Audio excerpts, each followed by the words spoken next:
आइए श्री देवी भागवत की हम लोग कथा का चिंतन करते हुए अब कथा प्रसंग को सुनेंगे। हम लोग ज्ञान प्रसंग सुना आपने, मां की ज्योति प्रसंग।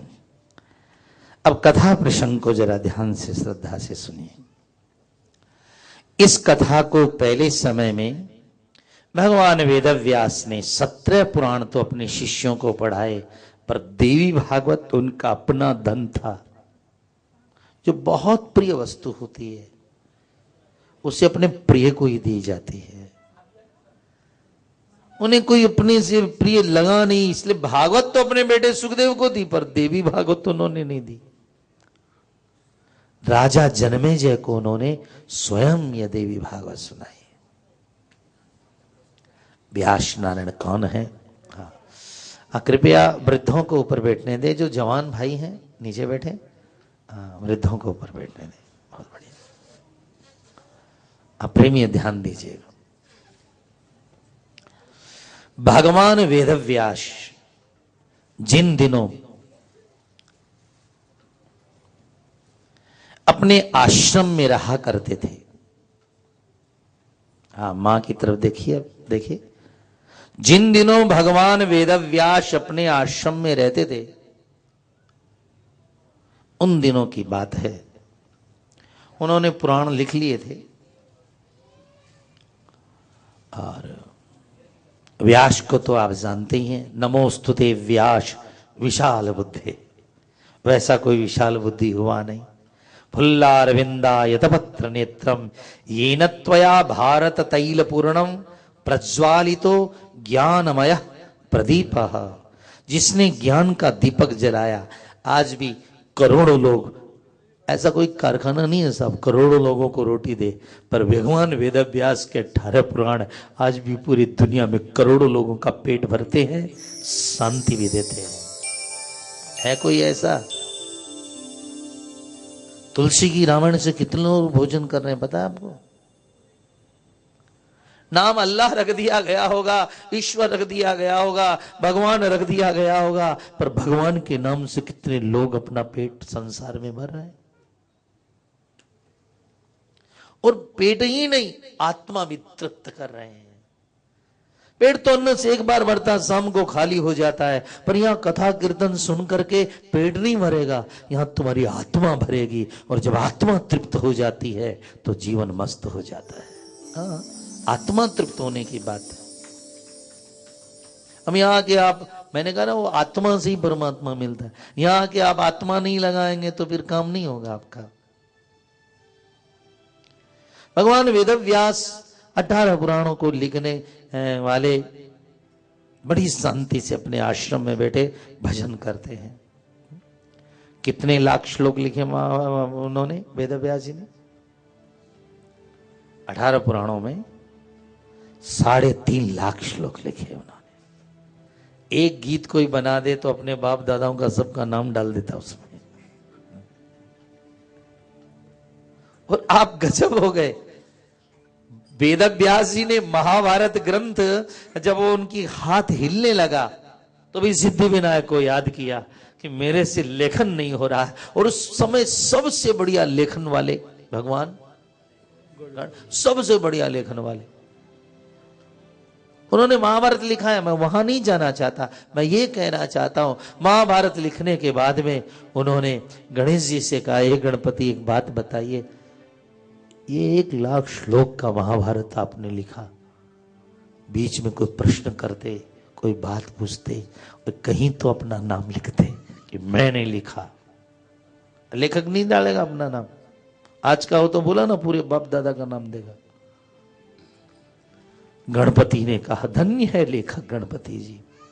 गणपति जी ने कहा, जब एक वक्ता बोलता है तो दूसरे वक्ता को सुनकर उसका स्वागत करना चाहिए। एक बात। और दूसरी, नाम लिखने और नाम चाहने वालों का संसार में ही वेदव्यास नाम नहीं होता है। नाम तो उनका होता है जो भगवान के नाम से प्रेम करते हैं। गणेश जी के बारे में सुना आपने? ये है गणपति, ये है गणपति। नाम लिखने से, नाम लेने से नाम नहीं रहता है। नाम तो उनका रहता है जो भगवान के नाम का नाम लेते हैं। मीरा के शब्दों में नाम रहेगो नाम से। बेटा बेटा से थोड़ी नाम रहे, कोई बेटी से नाम रहेगा, बेटा से नाम, कोई नाम नहीं रहेगा। कोर्ट में जाके पूछो, सबसे बाप जाए तो सबसे पहले बेटा जाता। बाप गया, मेरा बाप का नाम कट, मेरा चढ़ा। कटाता है कि चढ़ाता है? नाम रहेगो नाम से सुनो सयाने लोग, मीरा सुत नहीं जाइया। न तो बेटा पैदा किया और शिष्य न मूंडा। मीरा भाई का आज तक नाम चल रहा है कि नहीं चल रहा है? 500 साल हो गए। अपना कर्म आदमी का नाम, क्योंकि नाम से नाम हुआ था उनका। तो प्रियजनों, वेदव्यास महाराज बहुत बड़े विद्वान ज्ञानी। वेदव्यास जी के आश्रम का क्या नाम है भाई? वेदव्यास जी के आश्रम का नाम शम्यप्राश। क्या नाम है? शम्यप्राश। याद रखो, आजकल तो करोड़ करोड़ रुपया मिलते हैं एक प्रश्न के।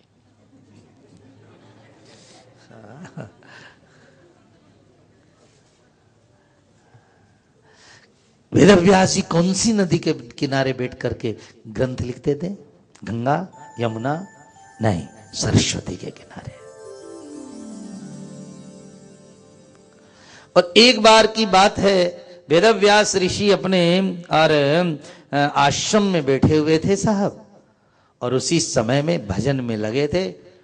कीर्तन चल रहा था, साधना चल रही थी, यज्ञ चल रहा था, अनुष्ठान हो रहे थे। और उसी समय उनकी नजर ऊपर पड़ी, और ऊपर जहां नजर पड़ी क्या देखा? एक चिड़िया ने घोंसला डाला है पेड़ में। चिड़िया ने घोंसला डाला। ये देवी भागवत की अपनी कथा शुरू हो गई है।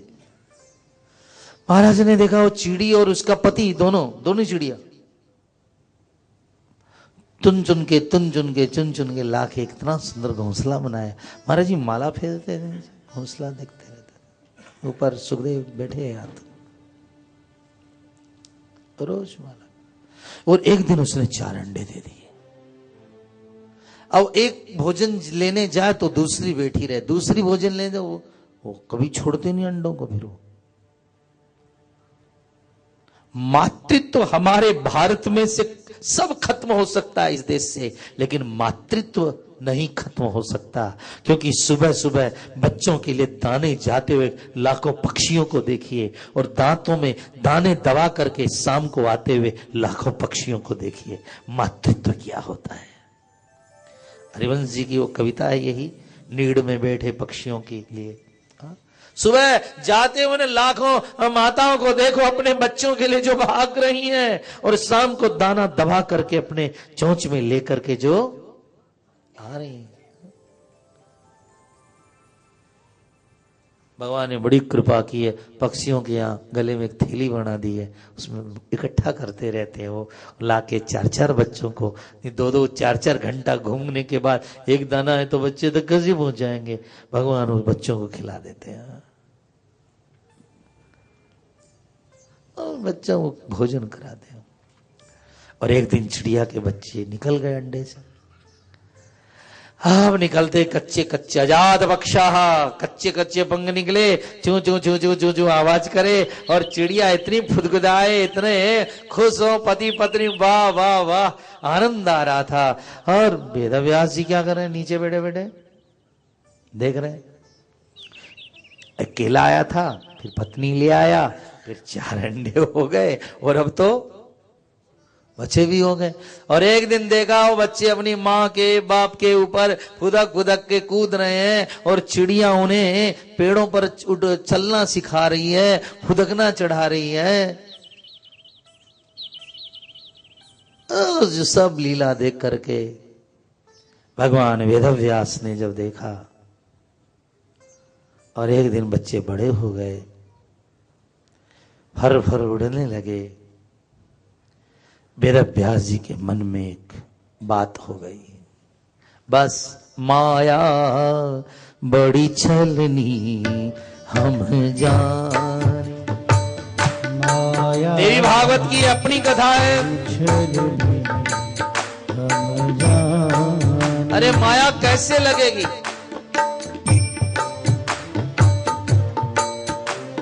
एक सोबरी ऋषि थे भागवत में, उन्होंने देखा धरती पे रहने वालों को माया सताती है, तो पानी के अंदर चले गए तपस्या करने के लिए। 10,000 वर्ष तक नदी में बैठे रहे। और एक दिन उन्होंने मछलियों को देखा बच्चों के साथ, तो मन में आके यार घर बसाना चाहिए। पानी में माया लगी। और वेदव्यास जी ने चिड़िया को देखा, मन हुआ यार घर बसाता तो कितना अच्छा होता, मेरे भी 4 बच्चे होते, इधर चढ़ते इधर उतरते, मैं भी एक परिवार बसा लेता। माया बड़ी छलनी,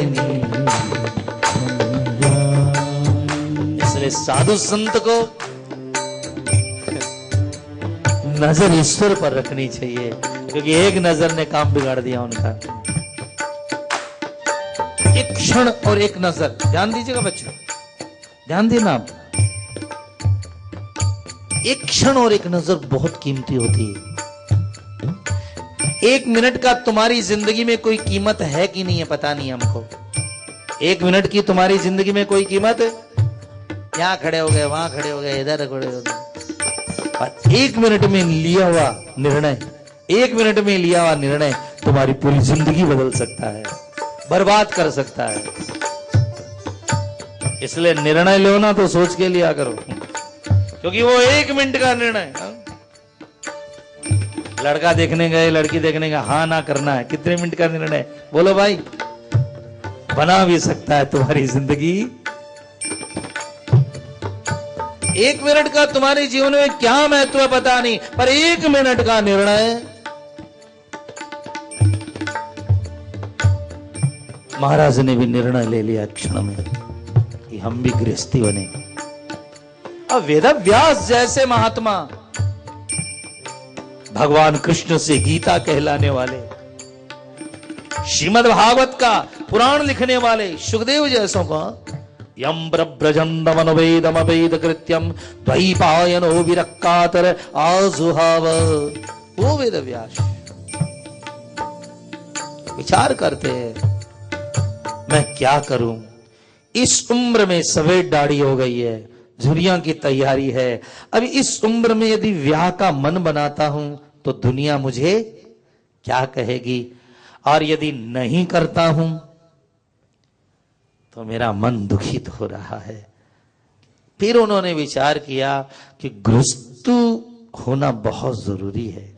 क्यों? गृहस्थ में लड़का पैदा होता है, लड़की पैदा होती है। अब लड़का और लड़की 2 पैदा होते गृहस्थ को, लेकिन लड़की होती है तो बहुत बढ़िया। देखो लड़का होता है ना तो देवी भागवत के अनुसार मुक्ति तुम्हारे हाथ में नहीं है। लड़के वाले खुशी मत मनाना कि हम मुक्त हो जाएंगे, नहीं। बेटा जब पिंडदान करेगा, क्रियाकर्म करेगा, तुमको जलाएगा, क्रियाकर्म करेगा, द्वादशा करेगा, तब तुम्हारी मुक्ति होगी। लड़का होना तो दूसरे के हाथ में तुम्हारी मुक्ति है, और ये लड़की हो जाए तो मुक्ति तुम्हारे हाथ में है। जिस दिन बाप कन्या का दान करता है उसी दिन वैकुंठ में अपनी सीट रिजर्व कर लेता है। हमारे चारों वेदों में यही लिखा है, कन्या लक्ष्मी समाख्याता वरो नारायण स्मृतः। इसलिए किसी दुर्भागी को लड़की न हो तो किसी ब्राह्मण की कन्या लेकर दान करना, नहीं तो मुक्ति तुम्हारे हाथ से निकल गई कर्म कांड के अनुसार। अब किसी गरीब की लड़की को क्रय कर ले, उसका ब्याह में जो खर्चा कर दे, ये दुर्भाग्य मत लेके जाना भारत में आए हो तो। आज का बेटा कहेगा मेरे को महाराज जी, एक लड़के ने फोन किया, महाराज जी आप कोई से करवा दो ना, मेरे को फुर्सत नहीं है बाप का कर्म करने का। हमने कहा शास्त्र का नियम कोई कर सकता है ब्राह्मण। अब बड़ी समस्या है साहब। अब लोग कहते हैं महाराज जी बाप तो मरा सो मरा, हमको 12 दिन हमारे और बर्बाद कर गया। अरे तो क्या करें? का 12 घंटा में सलटवाओ ना महाराज जी का। अरे जिस बाप ने, माँ बाप ने तुम्हें 9 महीने पेट में रखा, इतना चलना सिखाया, बोलना सिखाया, उठना सिखाया, जिसने तेरे पर इतनी मेहनत की, उसके कर्मकांड का समय नहीं आज के आदमी के पास में। और बाप जीवन भर कमाया हुआ 1 करोड़ 2 करोड़ 10 करोड़ 20 करोड़ खुद नहीं खाता, खुद नहीं पहनता, जमा कर करके पुत्र के लिए रखता है कि 4 कारखाना बना दिया, 6 दुकान बना दी। अब महाराज जी कोई तकलीफ नहीं, अरे भयंकर तकलीफ है। तू कमाना तो दे गया, लेकिन अगले जन्म में को पशु बनेगा कि जानवर बनेगा, पक्षी बनेगा, तू क्या धर्म पुण्य लेकर जा रहा है, ये बात करना। वो आदमी दिखता नहीं। पिता बेटे को क्या न क्या करके दिखाता है, पढ़ाता है लिखाता है, संपत्ति का मालिक बनाता है, खिलाता है पिलाता है, लड़ाता लाड़ है उसको, अंत में संपत्ति का मालिक बनाता है। उसी बेटे का पिता के साथ क्या व्यवहार है, देखो बुढ़ापे में किया किस तरह का सत्कार है, देखो। प्रेमियों, अपने पुत्र को, अपने बाप को अनाथालय छोड़ने वाले जरा विचार करना, अपने बाप को वृद्धाश्रम छोड़ने वाले लोग जरा विचार करना कि बाप तुम्हें बचपन में छोड़ देता तो तुम क्या अनाथालय नहीं पहुंच जाते।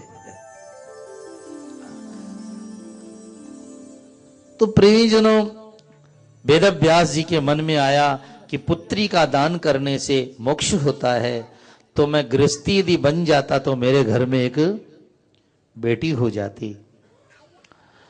बेटी का कन्यादान करके स्वर्ग की प्राप्ति होती है। 1000 गोदान के बराबर बेटी का कन्यादान बताया गया है। कन्यादान करने बड़ी महिमा बताई वेदव्यास जी ने। तो मैं गृहस्थ बसाऊं, नहीं, कन्या होने से तो फिर जमाई आए, फिर एक नया घर, नया परिवार। पर सबसे बड़ी समस्या मैं विवाह करूं कि नहीं करूं इस उम्र में, क्या करूं कि नहीं करूं, विचार में डूबे भगवान वेदव्यास। फिर विचार किया कि पुत्र हो जाए तो बहुत बढ़िया है, क्योंकि कम से कम हमारा वंश चलाता है, हमारा जीवन चलाता है। और देखो मन के अंदर हमारी हम बातें किसी से कहें, पुत्री बस जाए, जवाई हो जाए, घर गृहस्थी बस जाए। इन चक्करों में वेदव्यास जी का दिमाग ऐसा घुमा,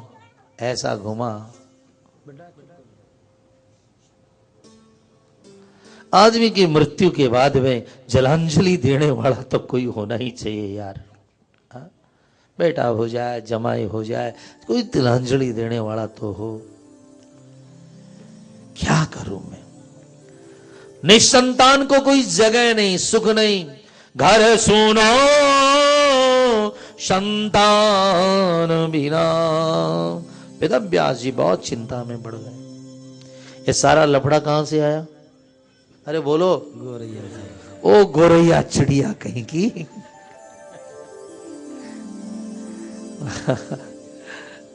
उसने सब कुछ पैदा कर दिया। इसलिए प्रेमियों, एक बात मजे की है, आदमी को संगत खूब बढ़िया करनी चाहिए। थोड़ा सा भी संग हुआ कुसंग, बस काम बिगड़ जाता है साहब।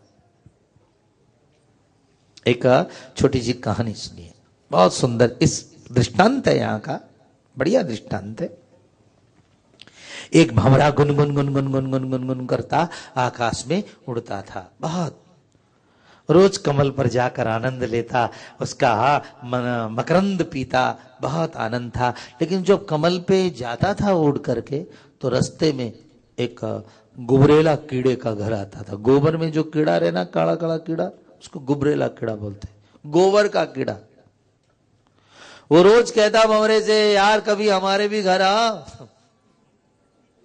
और भंवरा उसको देखेंगे कभी। लेकिन वो रोज कहता कभी हमारे घर आ, कभी हमारे घर आ। अब गोबर का कीड़ा कमल वाले भंवरे को रोज निमंत्रण देता। एक दिन कमल वाले भंवरे के मन में आया यार चलना चाहिए, अब रोज का निमंत्रण तो मान लेना चाहिए। तो एक दिन वो गोबर वाले कीड़े के घर में चला गया साहब। अब गोबर था गीला, अब उसमें भंवरा घुसा तो उसके पंख के चिपक गया गोबर। अब भयंकर बदबू। अब कमल का भंवरा कहां जाए साहब। अब वो ऐसा फंसा कि बदबू के मारे हाल बेहाल हो गया। और उसने विचार किया अब पंख लिपट गए हैं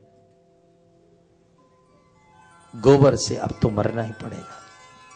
फिर भी भंवरे ने होशियारी की, कहीं दूर पानी था, उड़ उड़ा के पास में गया पानी के और जाके अपने पंख उसने धोए। धूप तेज थी, थोड़े सुखाए, किसी तरह जान बची लाखों पाए।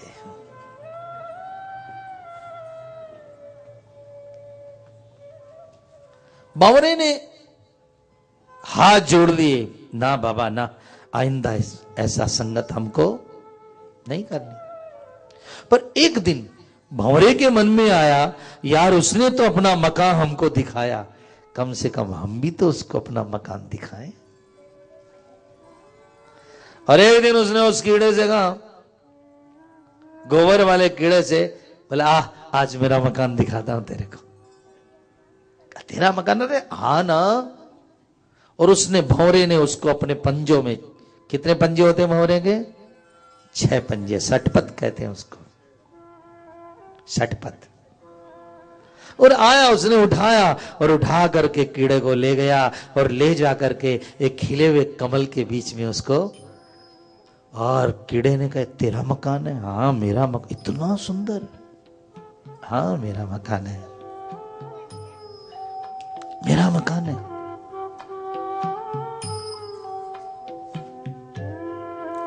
और भंवरा उसके अंदर ले गया। वो कीड़ा चक्कर निकाला उसमें, 1 चक्कर 2 चक्कर, बहुत बढ़िया। लेकिन आपको बताइए शाम होते होते कमल बंद होने लगा। कीड़ा घबराया, भंवरे ने कहा गुन गुन गुन गुन गुन गुन गुन गुन गुन गुन, डर मत, मैं ऊपर बैठा हूं। रात्रिर्भविष्यसि भवि रात्रिर्गमिष्यसि भविष्यसि सुप्रभातम् और भास्वानुदिश्यसि हसिष्यसि पंकजश्री। चिंता मत कर, सुबह सूरज निकलेगा, कमल खिलेगा, मैं तेरे से मिल लूंगा, सो रात में आराम से। भंवरा ऊपर बैठ गया और कीड़ा सो गया। सुबह सुबह पुजारी जी गए नहाने तालाब में, कमल देखा, उठ तोड़ा और तोड़ करके भगवान शंकर के ऊपर जाकर बाबुलनाथ पे। कीड़ा कहां गया बोलिए? भगवान शंकर जी के सिर पर चला गया। भंवरा आया, गुन गुन गुन गुन गुन गुन गुन गुन गुन गुन गुन गुन गुन गुन गुन गुन। ठीक है ना, बराबर? बोला ठीक हूं एकदम। अब शाम का समय हुआ, शाम को धुलाई पुछाई करने के लिए पुजारी जी ने सारे फूल इकट्ठे किए और डाल दिए गंगा जी में। वो कीड़ा कमल में बैठा हुआ गंगा जी में बह रहा था।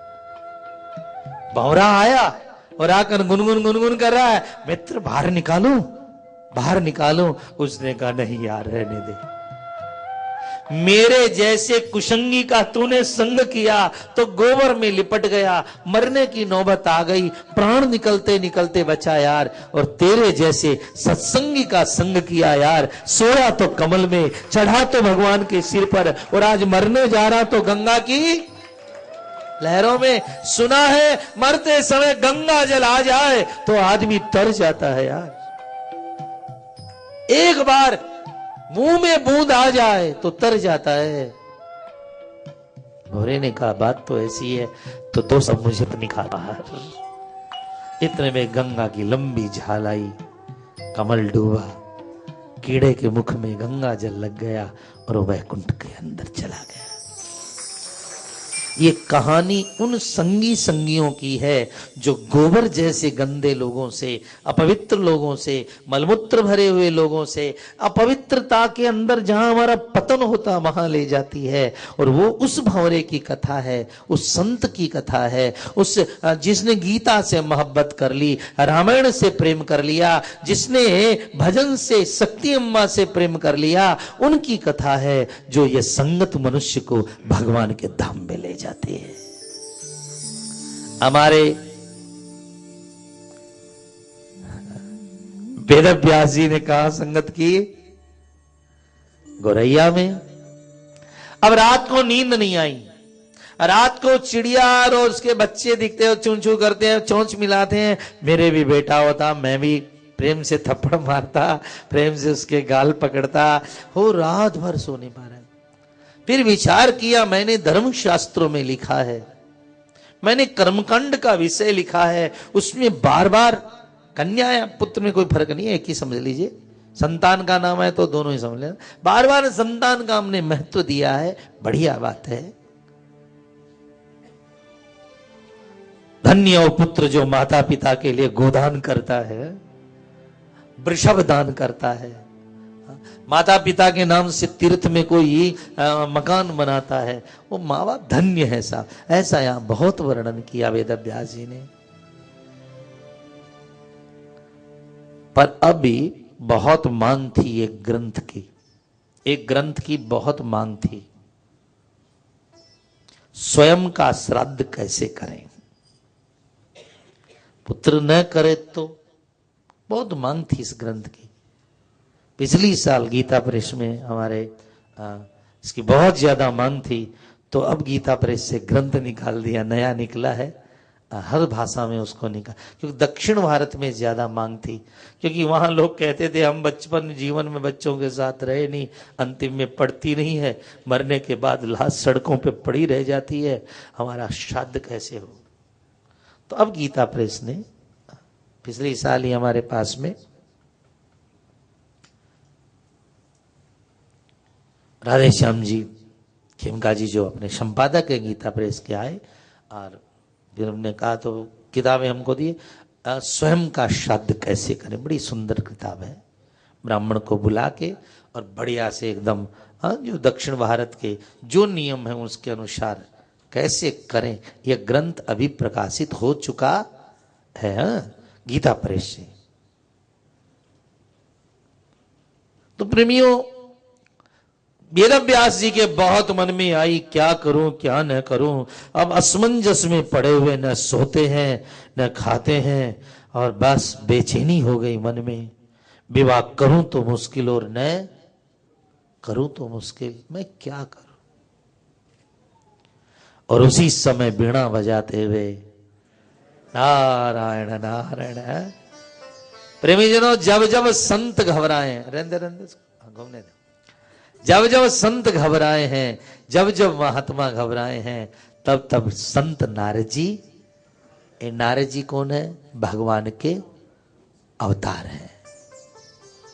पहला अवतार भगवान का सनक सनंदन सनातन का, दूसरा अवतार दूसरा अवतार भगवान वराह का, तीसरा अवतार नारद का, जो इसमें तीसरा नारद है। वीणा बजाते हुए नारद जी आए और नारद जी ने पराशर्य महाभाग भवतः कश्चिदात्मना, तुम्हारे चेहरे से बतला जा रहा है तुम बहुत बड़ी चिंता में हो। किसी आदमी को देखो ना तो उसकी आंखों से समझ लेना चाहिए कैसा व्यक्ति है, क्योंकि मन राजा की बातें नेत्र दीवाने कह देते। ये मन दीवान है, और ये मन क्या है, राजा है, और नेत्र दीवान है। राजा की बात जाननी है तो मंत्री लोग बता देते हैं, इसलिए मन की बात जाननी है तो आंखें बता देती है। तुम्हें कोई आदमी देखे तो उसकी आंख बता देती है कि क्या बोलना चाह रहा था।